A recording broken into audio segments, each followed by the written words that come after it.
அட்சய திருதியின் சிறப்பு பற்றி பார்ப்போம். அட்சய என்ற சொல்லுக்கு அழியாதது அல்லது குறையாதது என்று பொருள். இந்த நாளில் தொடங்கும் எந்த ஒரு காரியமும் தடையின்றி வளர்ந்து பெருகும் என்பதும், தான தர்மங்கள் செய்தால் அதன் பலன் பன்மடங்கு கிடைக்கும் என்பதும் நம்பிக்கை. ஆதிசங்கரர் கனகதாரா ஸ்தோத்திரம் பாடி ஏழை பெண்ணின் இல்லத்தில் தங்க நெல்லிக்கனி மலையை பொழியச் செய்த நாள் இந்த அட்சய திருதி நாள் என்று சொல்லப்படுகிறது. வனவாசத்தின் போது திரௌபதிக்கு சூரிய பகவான் அட்சய பாத்திரம் வழங்கிய நாளும் இந்த அட்சய திருதி நாளாக சொல்லப்படுகிறது. பகீரதனின் தவத்தால் கங்கை பூமிக்கு வந்த நாளும் இந்த நாள் என்று நம்பப்படுகிறது.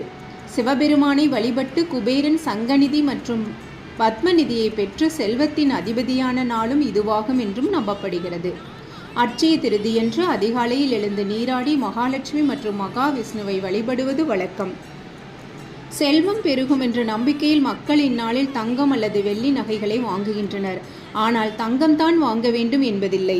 உப்பு, மஞ்சள், தானியங்கள், பூக்கள், வெற்றிலை பாக்கு போன்ற மங்கள பொருட்கள் வாங்கினாலும் அது சுபமாகவே கருதப்படுகிறது. இந்த ஆண்டு அட்சய திருதியன்று நீங்கள் செய்யும் நல்ல முயற்சிகள் அனைத்தும் மென்மேலும் வளர வாழ்த்துக்கள்.